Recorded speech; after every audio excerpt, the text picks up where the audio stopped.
Beacon Island, a coral rock in the middle of nowhere, 65 kilometers off the western coast of Australia. Almost 400 years ago, a ship ran aground here. Over 200 people stranded on an island with no water, no food, no shade. Before help arrived, more than 100 of them lost their lives. Not from hunger, not from thirst, at the hands of people they had shared rations with the day before. Archaeologists have so far pulled 21 skeletons from the sand, all of them without defensive wounds. These people did not fight back. Either they never saw it coming, or they were held down by people they trusted. Next to one of the skulls, 4 amber beads.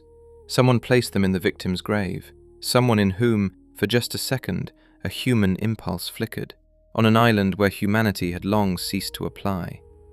And this is not even the strangest part of the story, because this case involves a secret order, a painting no one can explain, an apothecary who may have been poisoning people on a deserted island, and 2 convicts whose traces surfaced 100 years later in the DNA of Aboriginal Australians. We do not start with the ship. We start with a barrel of raisins. The year is 1913.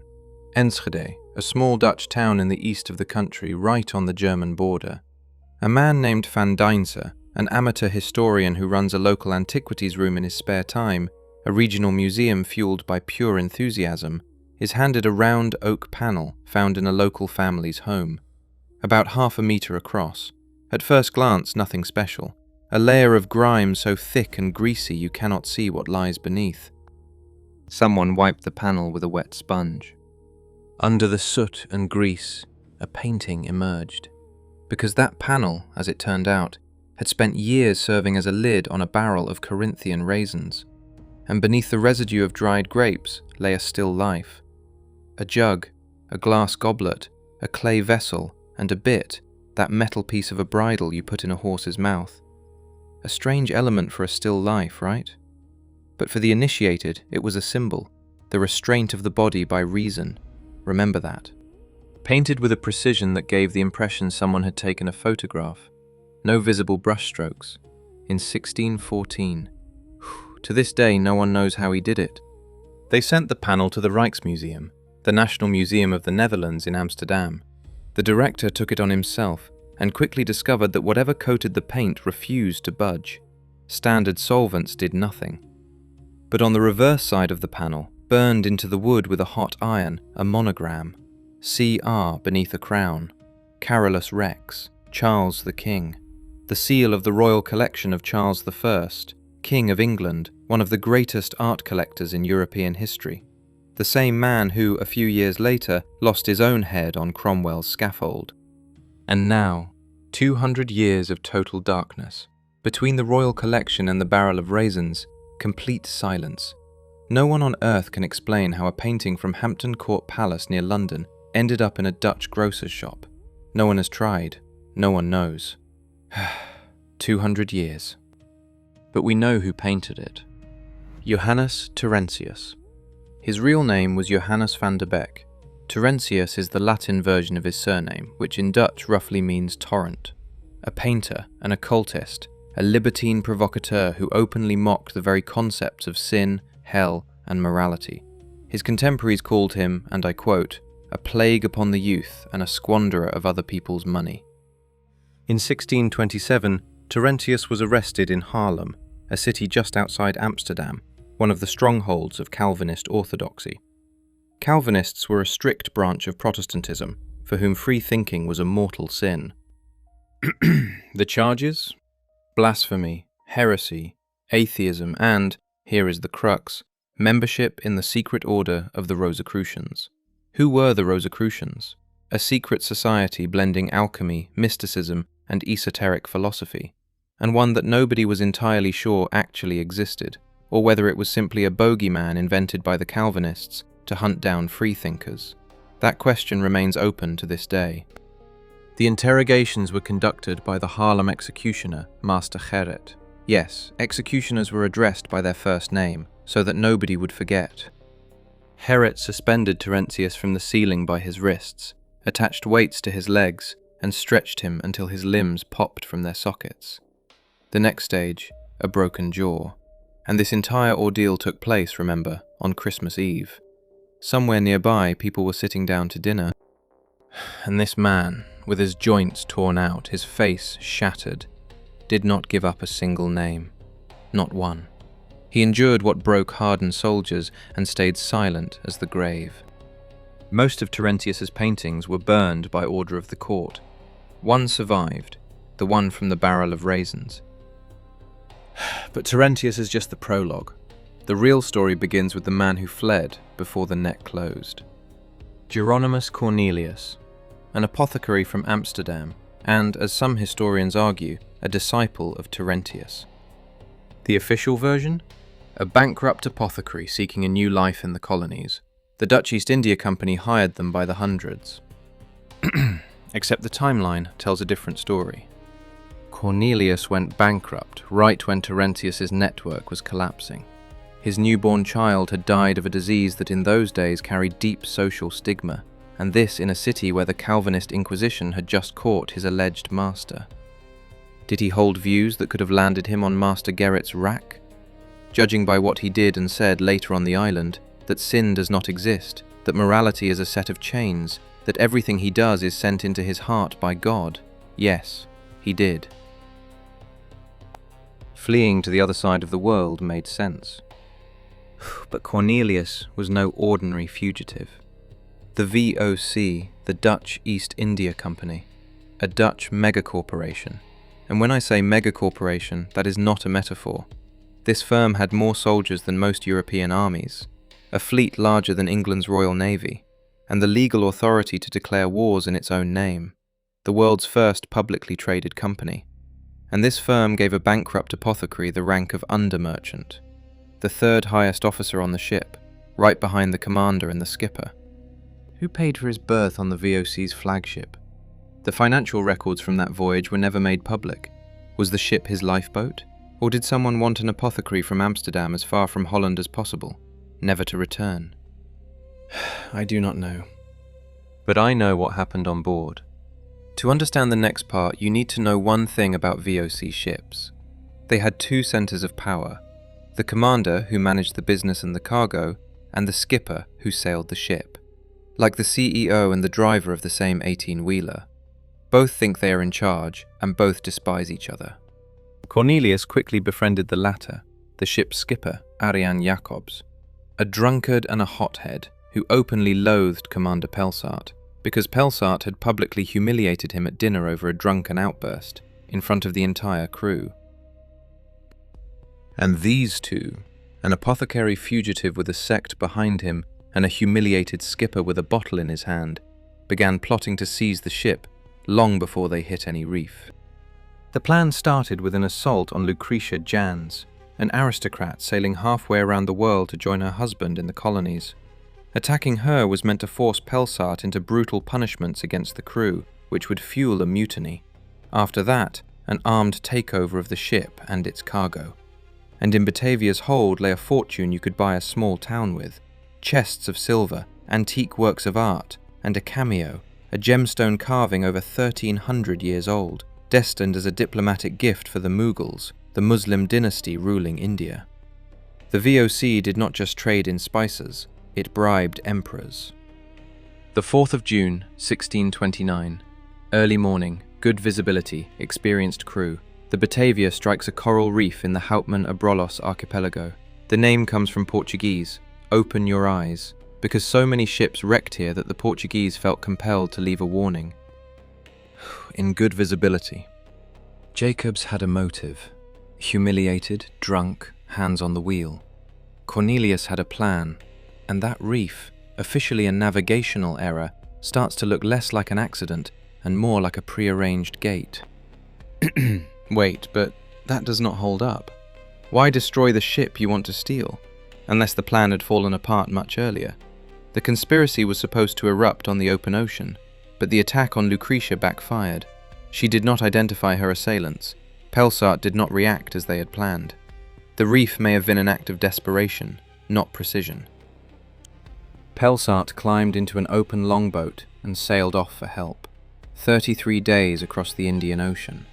He left over 200 people on bare, dry coral rocks, without shade, without fresh water, without food, in the care of a man he later claimed to have suspected for weeks.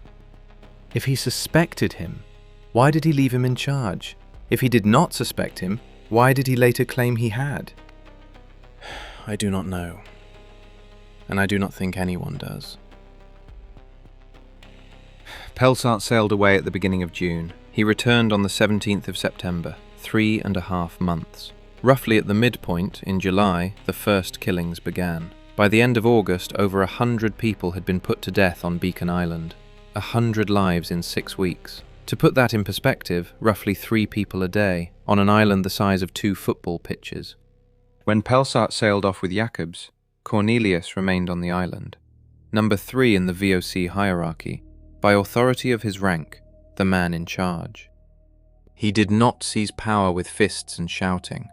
In the first days after the wreck, before the hull broke apart for good, he ordered everything of value pulled from the wreckage. Weapons, tools, food.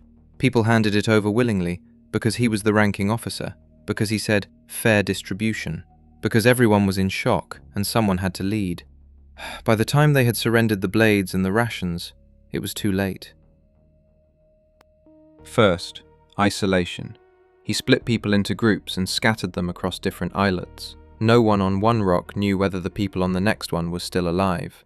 Jonestown, the Manson family, the same pattern. You cut people off from one another and tell each group a different version of what is happening. Once people are isolated, stage 2 begins. In the records from the period, the nighttime episodes are called hunts, and the word fit, because that is what they looked like. Not enough water, not enough food, too many mouths. Someone has to make a hard decision. The wounded, the children, the useless began to vanish in the night, drowned in the ocean, smothered in their sleep. The third step, the one from which there is no return. Initiation by blood. Cornelius almost never killed anyone personally. There is one documented case. He administered a mercury-based poison to an infant. Calomel, a purgative made from mercurous chloride, which in the right dose becomes lethal. The child fell into a coma, but did not die. His men smothered it.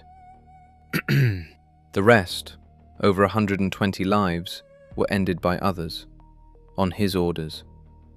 Young ship's boys, cadets, 15, 16 years old. And you know what haunts me most about this story? Not Cornelius, not the island. It is that those boys were forced into something they had to carry for the rest of their lives, however long those lives lasted. Because once you force someone to kill on command, that person can never cross back to the other side. They are complicit. There is nowhere left to run. Once you cross a line and nothing happens, next time that line is further away, and further, and further. Improvisation on a deserted island. Listen to what the bones say. Some of the skeletons recovered from Beacon Island show no defensive injuries at all. None. Blows from behind, to the back of the skull, with a blunt object or a blade. Arms at their sides. These people did not fight. They did not know. Or they knew, but they were surrounded by people they had shared food with an hour earlier. Betrayal written in anatomy. In bones that have lain in coral sand for nearly 400 years and still scream.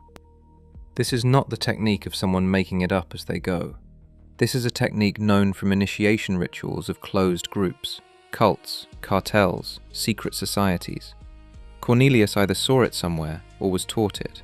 In the circle of Torrentius? That is a question no one has officially asked. Lucretia Jans, the same woman they had planned to attack on the ship, was claimed under threat of immediate death as Cornelius's personal property. Other women were distributed among his men as rewards. Women like rations. You allocate, you do not ask. There is one more thing almost nobody talks about. Cornelius was an apothecary. The only surgeon, Aris Cornelius, yes, another Cornelius, no relation, who refused to cooperate was murdered, and the apothecary took over the ship's medicine chest. Opium, mercury, arsenic, all within arm's reach, all measured on brass scales that archaeologists later dug from the sand of Beacon Island, from the same campsite where the victims' bones were found. So the question is straightforward.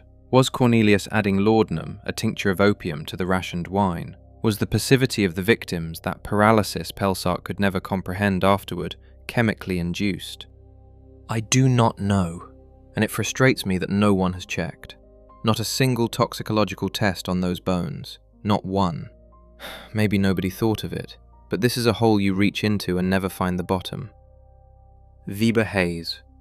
A soldier from the small provincial town of Winschoten in the Groningen region, the kind of place most people would need a map to find. Plain, literate, utterly unremarkable in a crowd. Until a certain point. Cornelius sent Hayes with a detachment to a neighbouring island, West Wallaby, larger, a few kilometres away, officially to search for water. Unofficially, he was sending them to die of thirst. A waterless rock, zero supplies. Cornelius miscalculated. Hayes found water. Fresh water collecting in natural hollows in the limestone, known as Nammer holes. And he found wallabies, small marsupials about the size of a large hare, which provided protein. The detachment did not just survive, it began to organize. How did Hayes know where to look? The Abrolhos atolls were not uninhabited land. The indigenous peoples of the continent visited them, for shellfish, for resources. They knew these islands. Did Hayes encounter someone on West Wallaby whom he did not include in his report? Someone who showed him where to dig? Silence in a 17th century VOC document is not proof of absence. Hayes learned about the massacre when survivors reached his camp on makeshift rafts, the remnants of those Cornelius had exiled to nearby islets to die. They built rafts from planks washed ashore from the wreck and crossed several kilometers of open ocean. And then Hayes, within a matter of days, built a fort. From coral limestone, without mortar, without professional tools. Walls up to about 1.20 meters high, and he armed his men. With what? Heavy nails and iron hoops from barrels, washed ashore from the wreck, straightened out, mounted on wooden sticks. Pikes made from rubbish. Cornelius's men sailed over with swords and muskets salvaged from the wreck in the first days after the disaster, to slaughter Hayes's detachment and eliminate the last pocket of resistance. Roughly 20 starving men behind a low wall of stones, holding nails on sticks, against an armed squad with gunpowder and blades. Hayes did not wait behind the wall. He positioned his men so the attackers had to funnel through narrow gaps between the rocks, where muskets lost their advantage, and the improvised pikes, long, unwieldy, murderous at close range, did their work. The first assault repelled. The second repelled. And during the second attack, Cornelius himself sailed over to negotiate a surrender. The tactician, the manipulator, the man no one on Beacon Island had dared to touch. He walked into Hayes's camp with a proposal on his lips and bribery in his pocket. Hayes arrested him, blocked his path and bound him. The following attacks, now without Cornelius, also failed. The final assault, with muskets, was cut short by the appearance of a sail on the horizon. Hayes's fort still stands. Officially the oldest European structure in Australia, 1/2 meter of loose stones, overgrown with scrub, 100 meters from the sea. I do not know what else lies beneath those stones. The 17th of September 1629. A sail on the horizon. The Sardam. Pelsart returns with the rescue. A race of boats. The mutineers row toward the Sardam to seize the ship by force. Hayes rows to warn Pelsart. Hayes wins. By a hair's breadth. Pelsart aims the cannons at the rebels. Before I go further, one caveat. Everything we know about these events comes primarily from a single source, Pelsart's journal, the only document, written by a man who was simultaneously the judge, the victim, and the accused. How reliable is that? You decide. Pelsart holds a tribunal on the island, on an empty speck of rock at the far end of the earth, far from any public court, far from Amsterdam, far from anyone who might ask uncomfortable questions. The interrogations involved waterboarding, which in practice means the testimonies read exactly the way the judges wanted them to. 7 ringleaders hanged. Both of Cornelius's hands were cut off before execution. The rest lost their right hand. And then the question that hangs over all of it. Why were they not transported to Jakarta for a proper trial? Why not to Amsterdam? The official answer, fear of another mutiny on an overcrowded rescue ship. Perhaps. Or perhaps Cornelius knew things certain people did not want spoken aloud in public. On the island, a gallows and silence. In Amsterdam, testimonies, court records, inquisitive judges. Let us connect the two stories. Torrentius, 1627, Haarlem. Suspended, stretched, jaw broken. He did not give up a single name. Silence. Arjen Jacobs, skipper of the Batavia, alleged co-conspirator of Cornelius, arrested in Jakarta immediately upon arrival, waterboarded for days on end. He did not say a word. Two men from the same city, from the same period, likely from the same circle, though no one has proven it. Interrogated 2 years apart, both silent. A single name could have saved their lives. Neither one spoke it. Who were they protecting? The last trace of Jacobs, just under 2 years later, still sitting in a dungeon beneath the citadel in Batavia, no verdict, no release, no death certificate, then silence. Mike Dash, the author of the most comprehensive book on the Batavia, a man who combed through the Dutch archives inch by inch, said plainly that he still wants to know what happened to Jacobs. He never found the answer. And then there is Lucretia Jans, the woman Cornelius had forced into the role of concubine, a victim. After returning to Jakarta, she was arrested. Surviving passengers accused her, the victim, of collaborating with the mutineers. A request was filed for permission to subject her to brutal interrogation. Whether that permission was granted is unknown. She appears to have been acquitted because 2 years later she remarried. But the very fact that a victim ended up on the defendant's bench, that tells you more about the VOC than any textbook. And Pelsart himself? He returned with the recovered cargo. The company accused him of abandoning his post and raised charges of illegal trading. They withheld his back pay, confiscated his possessions. Less than a year after his return, he was dead. Officially a tropical disease, and how conveniently he died before he could tell anyone beyond the pages of his journal. I promised we would come back to two names. Wouter Loos, Jan Pelgrom de Bay. Loos, a soldier in his early 20s who, after Cornelius's capture, took command of the mutineers and launched the final musket assaults. Pelgrom, an 18-year-old cabin boy. About his behaviour, the period records contain a line you will not forget, and I quote, "Come on, you devils with all your sacraments. Who wants to be stabbed? I can do it very beautifully." 18 years old. Both deserved the gallows. Both escaped it. Pelsart gave them a small boat, a bit of provisions, and Nuremberg toys. That is what they called cheap trinkets from Nuremberg in the 17th century, Europe's capital of junk goods. Little bells, beads, mirrors, trinkets meant for bartering with the local peoples, and he left them on the coast of continental Western Australia. The first permanent European residents of Australia, over a century before Captain Cook. Two convicts with beads in their pockets, staring out at the largest desert on the planet. Why those two in particular received mercy? Officially, their young age. Unofficially, no one knows. Over 100 years later, British explorers reaching the region of the Hutt River, several hundred kilometers north along that same desert coastline, begin reporting things that should not be there.